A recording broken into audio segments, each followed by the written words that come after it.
On. Hello, everybody. It's John Matheson, back to number 8, and we're talking about operations manual.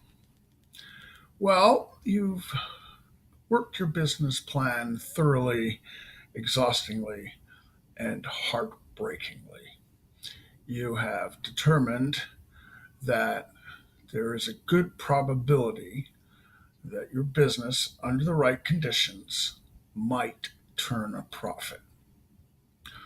Okay, so you figured out actually how to make a profit.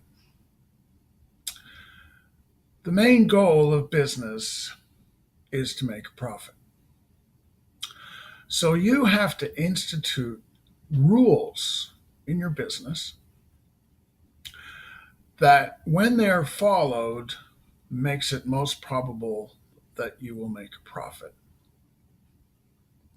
But you've already got your business plan, which means that you've really done the hard work in terms of the overall structure and your plan. And the more detail you go into your business plan, the more you've thought about contingencies, what you do in case there's a fire in your warehouse or someone breaks into your store, all of floods. What if the roof leaks? What if the supplier sends the wrong inventory? All these things. You're trying to think of all the things that can possibly go wrong. So now you've thought about all of those things that can possibly go wrong. You can write rules that prevent them, and you can write rules that correct them. And hopefully you've determined that they're reasonably low probability, but they still come up because, it's Murphy's Law. Anything that can go wrong will at one time or another. So the more ammunition you have to deal with unencountered problems, the more confidence you'll feel in doing your business. So this list of rules is an operations manual. You know, we open the store at 6:30 in the morning. Um, Authorized personnel have the key.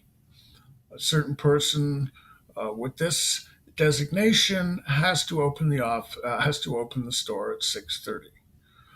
We open for trade at 8 in the morning, or whatever. But between 6:30 and 8 in the morning, certain things have to be done. What are those things? Procedures exactly as you expect them, so that when you open your shop, whatever you're doing, you're ready for trade. So, and then how do you clean up your shop? How do you make sure everything is clean? When's the garbage being taken out? And if you're in business and you don't do that properly, they can come down on you very, very heavily. How do you make sure that all your floors and counters, surfaces, and furniture are kept clean on a regular basis? How to make sure that the grounds that are covered in your lease are also kept clean, even if it's a municipal sidewalk. You keep your part of it clean, um, you know, to make it look as nice as possible. So you make all of the routines and schedules of when all of those things are supposed to be done in your operations manual. It's great. It's the book, and obviously you don't want everybody to look at it if it contains your business secrets. So, like your particular thing. However, there's many things that you can kind of write around the business secret that are still necessary to make the business secret execute into the real world. And you've got also got the standard accounting equation that you have to worry about too, because if you've got building, it's a fixed asset. If you have machinery, it's movable assets or not. You you can go down. Oh, you've got working capital. How do you manage that? So you've got all the rules to do with all of the items on your on you know in the accounting equation in the accounting equation. So, revenue. So, how do we get our sales? How do we maximize them? Marketing, advertising, sales. What are the rules? How much do we spend on that? How are we making sure that we're getting the most for our marketing dollars, and so on and so forth? All of those rules, as much as possible, have to go in your operations manual. And well, it's like the legal system. You might find that you have to amend it. And you've thought really hard, and well, you have to amend one of the rules, so you amend it, right? You change it. Things happen, and just as the law develops, people dream up new ways of doing bad things, so we have to make new laws against them. So it's the same thing. Like, stuff happens in your business, and you've dealt with it. And, oh, right, well, yeah, we followed all those rules. It didn't happen too bad, but if we did this as well, it wouldn't happen at all.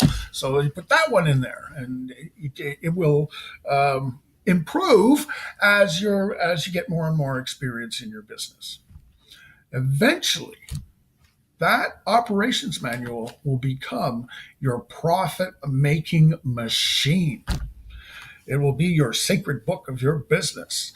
That book is actually worth more than anything else, because it's like you can go into the wilderness with that book and start up another one. And that's what real big time investors want to see. Oh, you made your store successful. Well, what if you want to open one up across town and double the profits? Or what if you want to put 10 in your city, or 15? Or what if we want to put in, 2,000 stores across North America? I got the book, it worked here. Oh, he's got a book, right? Not just a business plan, but he's got the book.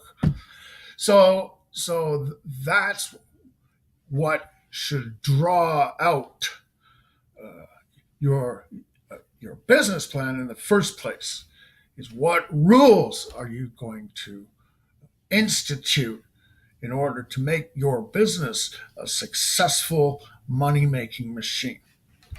And it's down to permissible accounting transactions. Oh, that transaction is not permissible. It's not established. It's not on my list of allowable accounting transactions. Fail, reject, okay? Sorry, but no, we don't do that kind of transaction. Fail. It's not even on my computer. I can't even access something like that. Go away, right? So all accounting transactions have to be authorized. So that is another thing that is very important on that side. And really, there's three executives. There's you, if you started it up and before you're going to pass it on to the big boys, take your walk in the sun, you're the president or CEO. Then your number two is your CFO, or secretary treasurer. And your number three person, who is you until you hire the number three, is your chief operating officer, also known as a general manager. So you only need three executives in any corporation. So you need a president, you need a finance person, a CFO, and you need an operations person. The operations person is the person that works the operations manual. But you made that operations manual, and because you're the president, you're his boss or her boss. So that's the way it works, right? 1, you; 2, finance; 3, operations. Forget about the rest. Any other executives are just for window dressing, or because you need to hire your relatives, or you need someone good that looks good and go pick up people at the airport and go to cocktail parties and stuff. But otherwise, build your business plan into an operations manual, and you'll reproduce profit all over the world. And that's the last of the three on business.